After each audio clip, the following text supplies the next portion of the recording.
waan nama abdachiifamu kan caalu biyya abdachiifamu kan lafarraa kana kan caalu dhaala abdachiifamu kan abbaa ofiirraa dhaalan kan biyya lafaa kana kan caalu argannoo gati jabeessa jettee lakkaawwattu biyyi lafaa kan biyya lafaa kana kan caalu argannoo caalu dhaala caalu biyya caalu kakuu caalu abdii caalu tummaa waaqayyoo jireenya bara baraa galuudhaaf nuti adeemuun nurra jiraatu waaqayyootirraa timuu barbaada. Galanni waaqayyoodhaaf haa ta'u. Sagalee kanatu laphee koorra jira. Sagalee kana waliin ilaalleetu waliin barannee sabooddee isiniif kadhadha. Galanni waaqayyoodhaaf haa ta'u. Baay'ee kan nama ajaa'ibu sabni kun biyya kakuu kana ga'uudhaaf dhaqee dhaaluudhaaf achi ga'ee qabachuudhaaf waan gochuun isarra jiru maa inni isa jedhu gurguddaa tokko asirraatii baranna. Akkuma kana saba Israa'el seenaa isaanii duwwaa laallee dhiifne osoo hin ta'in kakatame san bira ga'uuf maal gochuutu sirra jira. Meetti yaadi obboleessa koo, meetti yaadi obboleettii koo. Callisaniituma achi ga'u chaalenjiin baay'eedha. Wal'aansoon baay'eedha. Qormaanni baay'eedha. Wanti namatti ulfaatu, wanti nama qorisu, wanti abdii nama kutachiisu, wanti jireenya namaa sakaalu ofirra gad nama teessisu, wanta milee namaa cabsu baay'eensaa jira. Haa ta'uyyuu malee kana hundumaa darbinee biyya kakuu biyya dhaalaa isa waaqni nuuf kakate san bira ga'uuf qabne si jedhu hennaa ilaallu kakuun nuti qabnu gurguddaa lamadha. Kakuu jireenya bara baraa akkuma sila mootummaa waaqayyoo galuu achi galluuf halkaniif guyyaa takka faarsan takka lallabaan takka kadhataan karaa nuti dhaga'uun nutti jiraatu hundumaan otoo nuti qusatin waaqayyo. Galanni waaqayyoof haa ta'u. Na hubattanii karaa nuti hubachuu danda'amu otoo of hin qusatin waaqayyo jireenya keenyatti kan dubbatuuf kan nuti jabaannee bilchaannee cimnee inni lammaffaan lafa kanarratti eebba lafarraati. Abrahaamin waaqayyo ollaalii jedheeni ka urjii kana lakkooftee fixuu dandeessaa innaan kaa'ee fixuu hin danda'an akka kanatti si baay'iseedhe kakuu waaqarraatiin ka isaa kakatame isaa abdachiise argina. Isa booddee immoo gara ashawaa lagatti geessee ashawaa lagaa kana lakkooftee fixuu dandeessaa jedheeni lakkaa'ee fixuu hin danda'u gaafa jedhu sanyii keessa immoo asiniidha jedhee waaqayyo Abrahaamiif kakate guddaa kana lamaan qaba Abrahaam. Warri gooftaa Yesuus Kiristoositti amananne mucaa waaqayyoo taanee mana waaqayyoo keessa kan jiru kakuu gurguddaa kana lamaan akka qabnu beekuun nurra jiraata. Kakuu maalii? Kakuu jireenya bara baraa dhaalu, kakuu eebba lafa kanarraa harga jechuudha. Galanni waaqayyoof bira ga'uuf harka keenya keessa galfachuuf maal gochuun nutti jira ree? Maal gochuun nutti jira? Galanni waaqayyo isa jiraatadhaaf haa ta'u. Tokkoffaa waaqayyoon dhaga'uudha. Sabni Israa'el kun akkuma sila isinitti biyya Gibxiitii erga ba'anii akkuma ba'aniin galaanni diimaan isaanitti qormaati guddaan isaanitti dhufe keessaati inni tokko galaana diimaadha. Amma durguutu caala mana isaa keessaa bishaan humnaan ba'ee garmalee roobee jechuudha. Garmalee lagdi kun guutee akka isaan ce'anii biyya Kana'aan isa isaaniif abdachiifame san akka hin dhaalleef dura isaanitti guutuu galaanicha kana argina. Qormaati tokko kun jechuudha. Guutuu galaanicha kana. Kan biraa immoo kana duwwaa seetanii na'oo amma inni darbutti illee akka isaan tasgabba'anii hin teenyeef jechuudha. Galaanni gaafa guutu yeroo dabarfachuudhaaf ta'anii dabarsuun akka malee guutee kan jiru kun yoo ta'anii yeroo muraasan booda yookiin ji'a muraasa yookiin guyyaa muraasa yookiin torbee muraasa yookiin waggaa muraasan boodallee darbuu danda'a. Akka isaan ta'anii tasgabba'anii dabarsineef maaltu isaan godhe yookiin immoo isaan jeeqe hojiin duuban warri kaleessa gachaa turan xuubii tolchisiisaa turan Faari'oon jechuudha. Jettoota isaa wajjin yaadeen dhaqaatii waaqa keessaniif hojjedha, dhaqaatii waaqa keessan tajaajila jedhee dha'icha 10 waaqayyo gadi isaan dhiisise mataa jabeesse waaqayyo jechuudha. Biraa namnu jedhanii tokkoffaa ulfina isaa irratti argisiisuudhaaf waaqayyo, lammaffaa diinonni kun tuqaa godhee waaqayyo iddoo tokkotti biraa hambisuu barbaade mataa jabeesse yaada saba kanaaf qaban kan duraa geeddaratanii jechuudha. Maanni yaadi isaanii dura haa dhaqan waaqa isaaniif haa hojjetan. Waaqa isaanii haa tajaajilan kan jedhu yaada kana qabutu kanarrattis walii galan turan. Takka turanii yaada kana geeddaranii maal godhan nu harkaa ba'anii deemuun isaanii kun maanni nutti hin tolle ergachuu qabna. Galanni waaqayyoof haa ta'u. Maal gochuu qabna? Ergachuu qabna, booffachuu qabna, xuubii tolchisiisuu qabna. Nu harkaa ba'anii deemuun isaanii kun nutti tolaan jiru. Kanaafiyyuu fardeen warri qabdan fardeen keessa fudhadhaa. Gajara keessan eeboo keessan fudhattanii saba Israa'el kana karaatti qaqqabnee lafa onaa keessatti haalli wanti hundumtuu tolfaate karaan itti naanna'ee danqamaa jiru ta'a. Kanaaf otuma isaan achi keessaa danqamanii irraan baanee isaan dachaafanna, kan keenya godhanna, qabeenya keenya godhanna, hin garboomfanna jedhanii yaada duraan qaban geeddaranii isaan duukaa bu'anii galaana diimarratti fuuldura isaanii galaanni guute duuba isaaniitiin immoo warri kaleessa ergatan kun fardeen ciccimoodhaan yaabbatanii itti dhaadachaa ennaa irra ga'an argina jechuudha. Boqonnaa nama dhorkata kun nama dhorkata nama galfachiisu baay'ee hamilee namaa cabsa abdii namaa kuta namatti ulfaata jechuudha. Argitanii garatti baqattan garatti jalaatii fiigdan nama wallaalchisaa jechuudha. Fuulduraan itti guutee akka isaan achi jalaan ceeneef galaanni garmalee itti guuteera. Akka duubatti hin deebineef baay'ee warri kaleessa isaan ergataa turan sun irra ga'anii qaqqabaniiru. Akka immoo ta'anii hin tasgabboofneef jidduu sanitti cinqii guddaan ennaa itti dhufu. Kana yoo waaqni jidduu galee isaan fale malee akka yaada namaatti baay'ee ulfaatadha. Garuu kana hundumaa fuulduraan isa itti dhufe qormaata ulfaataa kana darbanii ce'anii isa duuban itti dhufe qormaata ulfaataa kanas mo'atanii akka galma ga'aniif maal gochuutu irra jira. Lafa kakuusan ga'uudhaaf. Lafa dhaala san ga'uudhaaf dhaqanii dhaaluudhaaf waan godhu Israa'el irra jiru tokko ani isaan godhan gochuu akka isaan qabaniif kan Waaqayyotti dubbate arras nuti qormaata fuula keenya fuuldura akka darbineen deemneef guute akka galaanaa an nutti ulfaate ce'uuf deemuuf kan nutti cime duubatti deebi'uufis immoo wantoota baay'ee jireenya keenya marsee nu yaaddessu nu sodaachisu hamilee keenya nu cabsu nutti ulfaatu qormaata rakkisaaf walxaxaa kamiyyuu moo'annee galma ga'uuf waan gochuun nurra jiraatu yookiin lafa kakuu keenyaa kan hundumaa darbinee lafa dhaala keenyaa ga'uuf waan gochuun nurra jiraatu maa inni yoo jenne Waaqayyoon dhaga'uudha obboloota ko na dhageessan miti gooftaan isin haa eebbisu Waaqayyoon dhaga'uudha. Bara jiraannu biyya lafaa kanarratti waldaa kiristaanaa keessatti namni cherchii deemu baay'eedha. Namni tajaajilus baay'eedha. Kan faarfatus baay'eedha. Kan lallabus baay'eedha akka koo kanatti. Haa ta'uyyuu malee namni Waaqayyoon dhaga'u nam beeka. Jireenya isaa keessatti Waaqayyoon dhagaa namni deemu, Waaqayyoon dhagaa namni ba'u, Waaqayyoon dhagaa namni galu. Waan godhu hundumaa keessatti Waaqayyoon dhaga'uun hundumaa akka caalu sagalee Waaqayyoon nutti hima. Waaqayyo itti dubbate iddoo kanatti in amma caban isaan injee qaban isaan abdii kutannaa cimaa keessa galan isaan sabni Israa'el waan baay'ee godhan hin gumguman Musee irratti ka'an maaltu achii nu baasisiin jedhe biyya Gibxii keessatti iddoon awwaalaan jiru moo maaltu achii nu baasisiin jedhe asitti lafa onaatti nu fixxaa kinoo rakkin nutti baay'ate ka akkana gochuun kee littiidhaareedhaan kaleessa gammadanii harka waliin reebanii faarfatanii ililchanii Waaqayyo ishoo biyya Gibxiitii nu baase nu fure. Faasikaa jechuun bira darbuu isa jedhu duuti nu bira darbe mana keenya bira darbe warra Gibxi warra Faari'oon dhayicha guddaadhaan hangafaa gaqutusuutti dha'ee Waaqayyo harkaa nu baase qabeenya keenya habtii keenya isa nu saamanillee harkaa nu saamee harkaa nu baasee achi nu yaase jedhanii isa gammadan geeddaranii Museedhaan yeroo isaan maaltu nu baasisiin jedhe achi jedhanii yeroo isaan komii guddaa Musee irratti dhiyeessan argina gumguman walitti jechuudha taa'anii yeroo isaan deemsa gara fuulduraatti qaban dhaabanii kaayyoo gara fuulduraatti qaban dhaabanii itti dhiisanii ofirra ta'anii ennaa isaan gumguman kan baay'ee nama dhibu kana keessatti garuu Waaqayyo Museetti dubbate Museen yerootti Waaqayyotti gara Waaqayyotti gombifamee gara Waaqayyotti iyyuu Waaqayyo akkas jedheeni natti niyyin sabni kun naa dhaggeeffatu waan anan jedhu yaada nan isiniif qabu itti naaf himi hannan dubbadha jedhe Waaqayyo jidduu galumsi Waaqayyo dubbachuun Waaqayyo homtuu san dhibu maqaansaa yaa heebbifamu dubbate Waaqayyo maal jedheen na dhagaa jedheen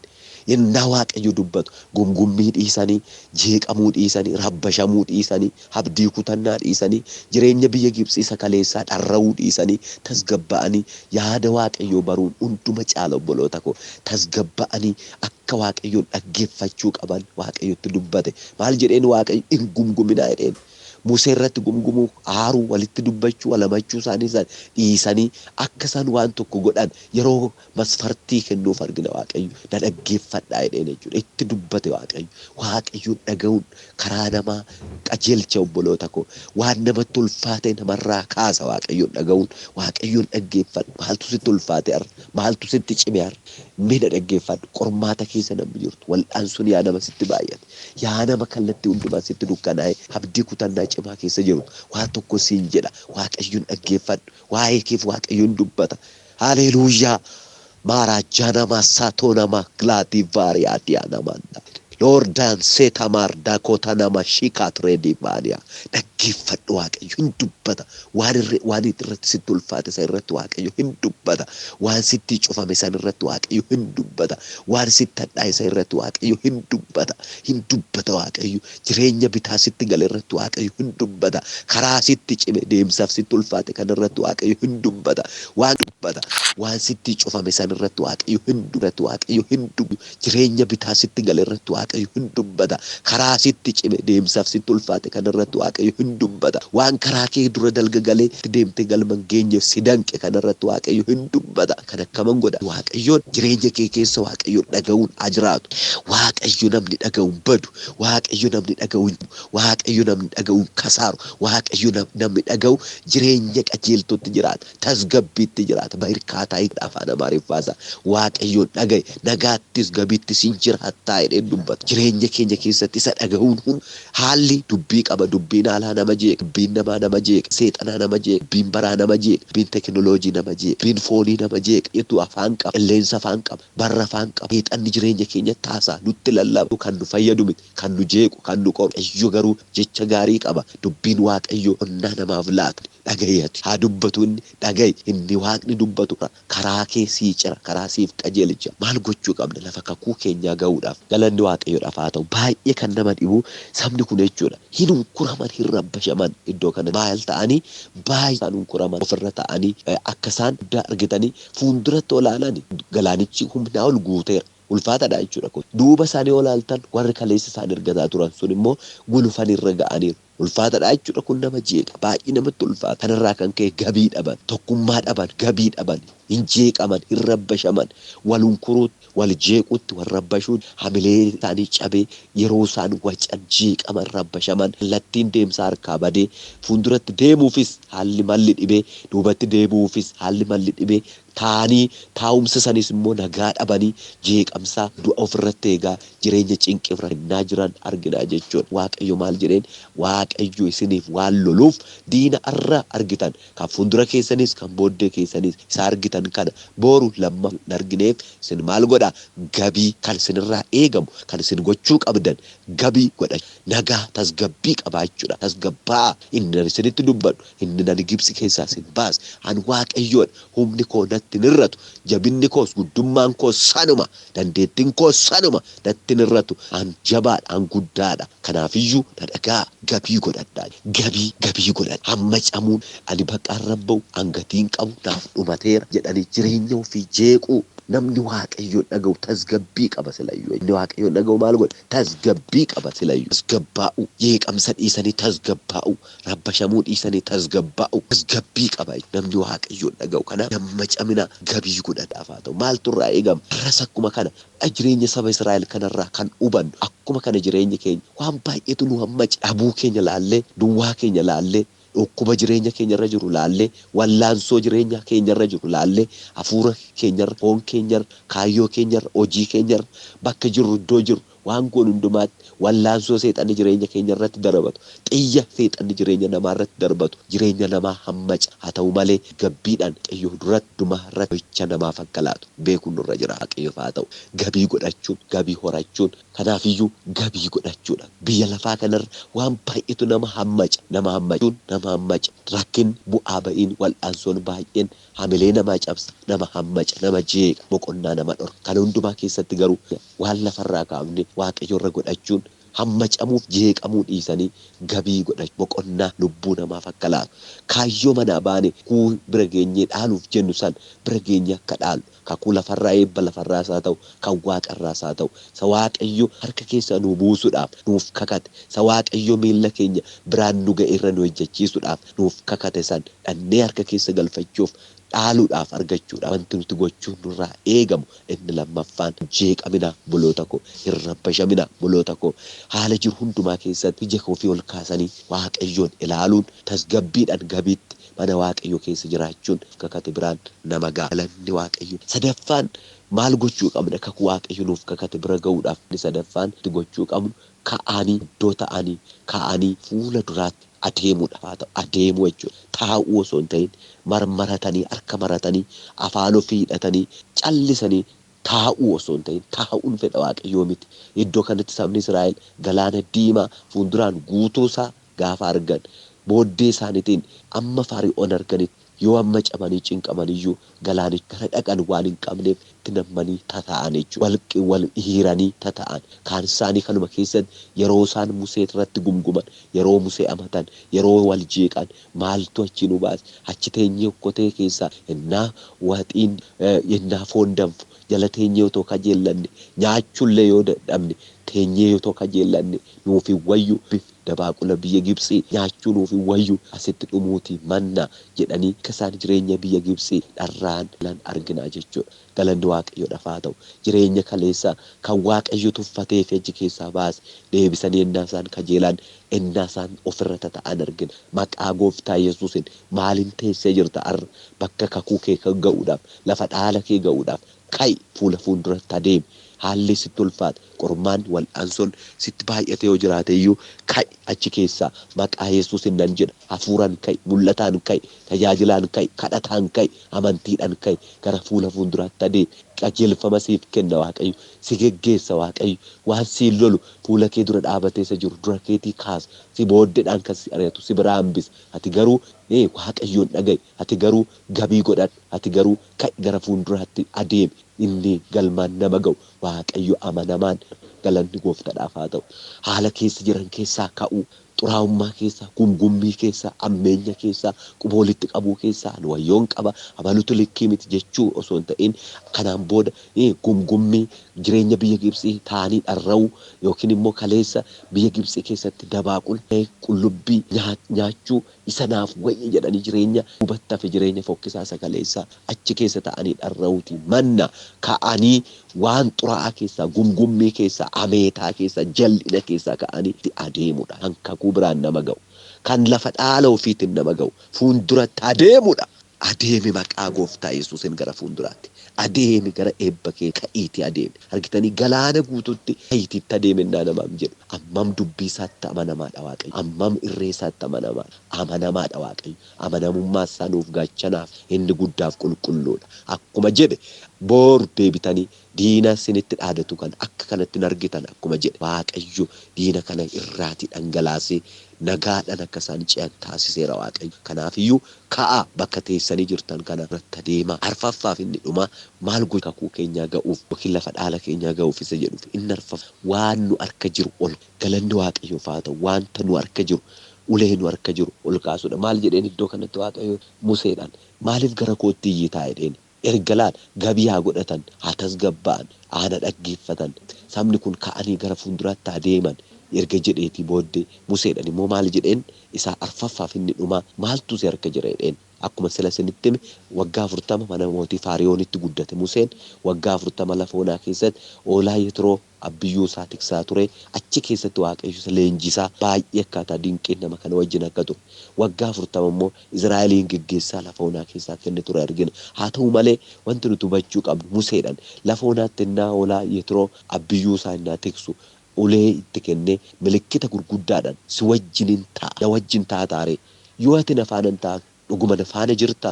eessaa bahe Museen naan jedhu akkamitti na simatu an nama xiqqaa ani bee nama beekeen dubban nama afaan isaa koltaaffaa jedhee waan baay'ee waakkataa ture. Waaqayyo garuu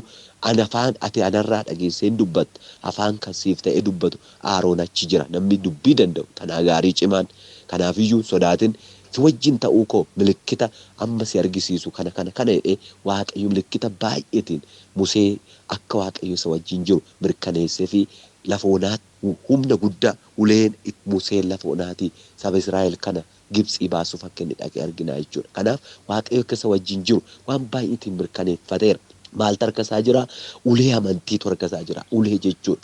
Kanaaf isa kana lafan kaan jedhee sitti dubbate dhufee hinnaa qormaan iddoo kanatti itti baay'atu Museen akka irraanfatee argina. Waaqayyo maal jedheen isa yaadachiise jechuudha. Hin yaadachiise maal jedheeni harka jiru kana ol kaasi isa booda ulicha galaanicha irratti akka inni diriirsu yeroo inni kallattii kennuuf argina. Galaanichatti immoo bubbeen abboomame galaana isa gadafe gadi dabarsee isa olafe akka keenyaanitti ol qajeelchee dhaabe. Isa booda sabni Israa'el akka isaan galanni gooftaadhaaf haa ta'u maal gochuudha lafa kakuu keenyaa ga'uufaaf inni dhuma yookiin lafa dhaala keenyaa ga'uuf waan nu harka jiru ol kaasu maaltu si harka amantii si harka jiru mul'ata si harka jiru si harka jiru hin awwaalin kan seexanni si harkaa buuse kan haalli si harkaa buuse kan barri si harkaa buuse maqaa gooftaa Yesuusiin harka keetti si deebiseeraan harka keetti siif haa deebu amantii si harkaa bu'e siif haa deebu waan baay'eetu nama harkaa bu'e bara kana waan baay'ee waan of harkaa qabu inni kaan irraanfateera inni kaan of harkaa buuseera inni kaan awwaaleera Museen utuma of harkaa qabu of harkatti irraanfate kara biraatti yeroo inni kajeelu yeroo inni gara Waaqayyootti iyyu argina Waaqayyo garuu isuma harka kan jiru iyyuu furmaata qaba. Isuma ilaal isuma yaadadhu jedhee waan isa harka jiru innaa yaadachiisu argina. Arras si harka jiru yaadadhu isumaan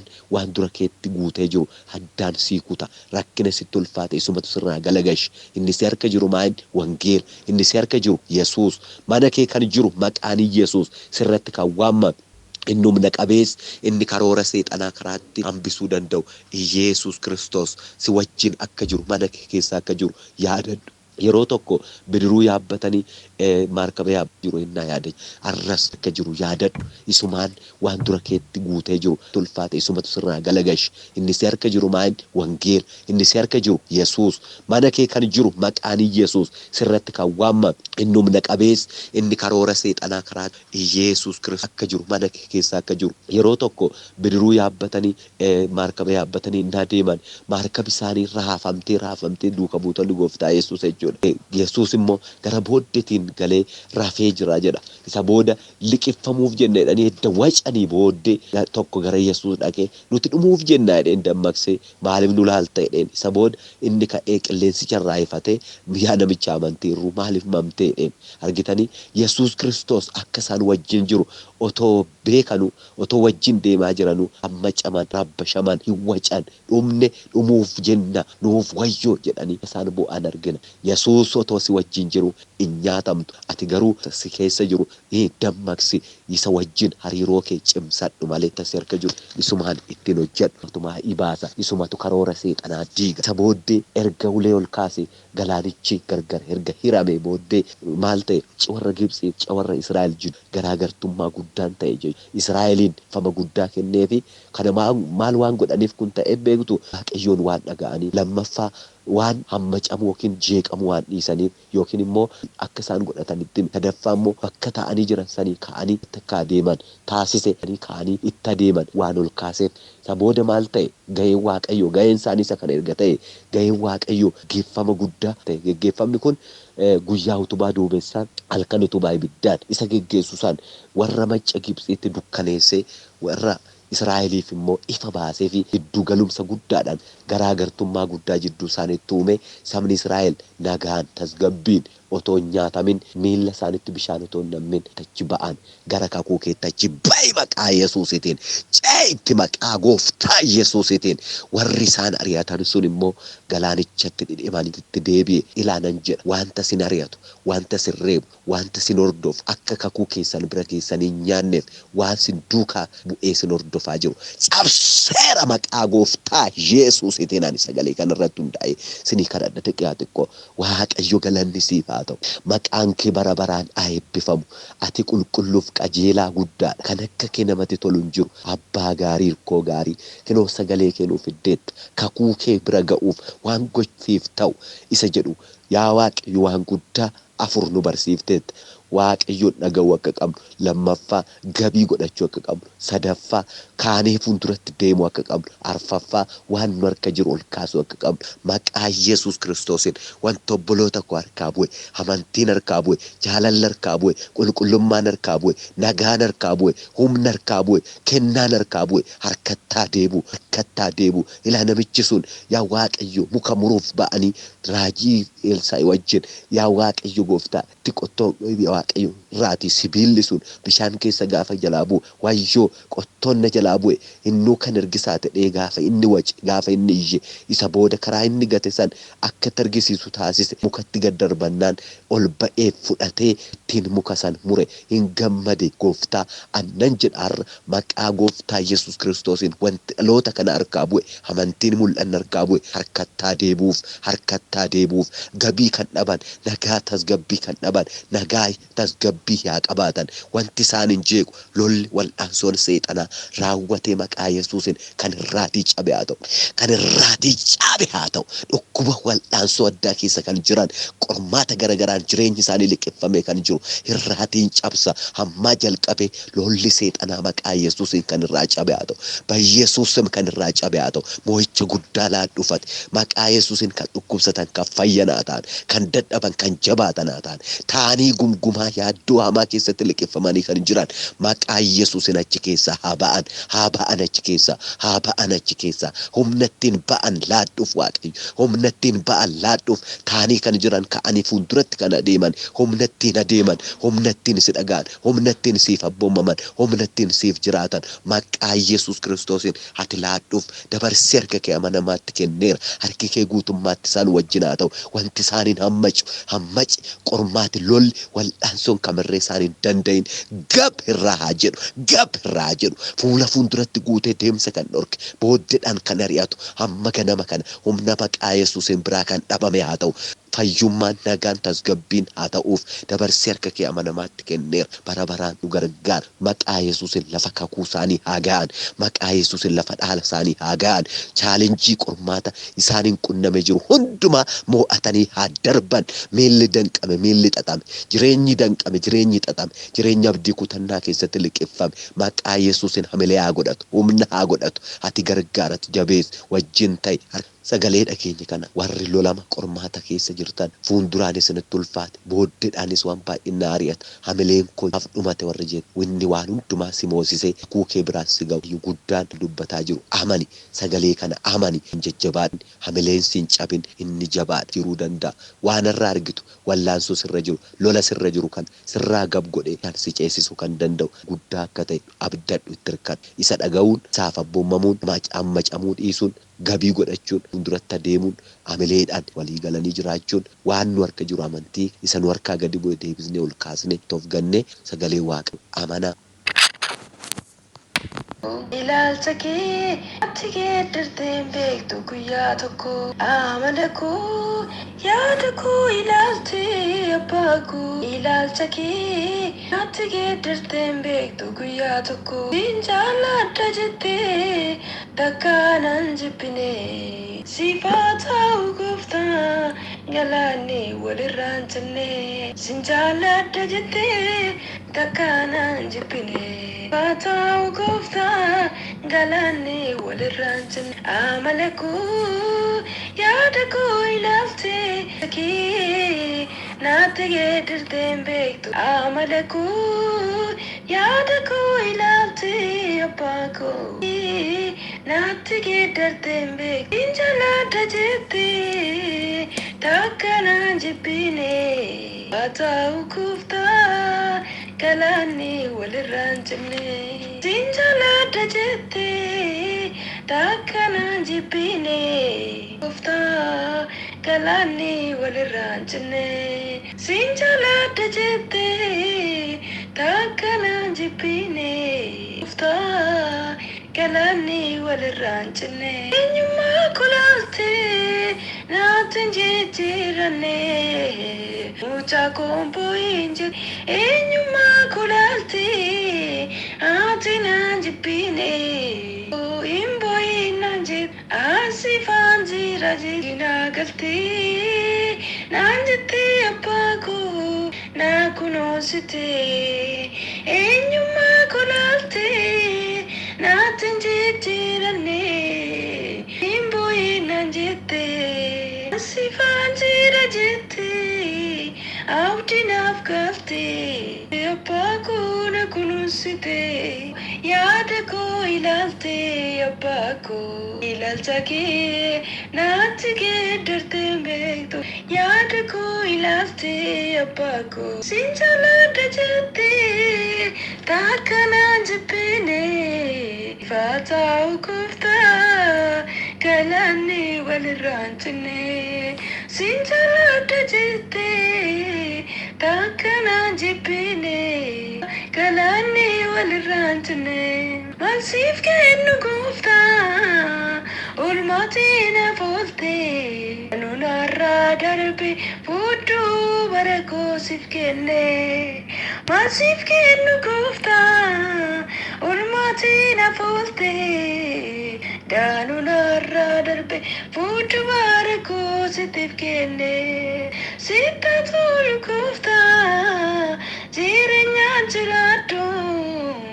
akka fedha kee haa ta'u sitta tolu gooftaa jireenyaan jiraadhu akka fedha kee haa ta'u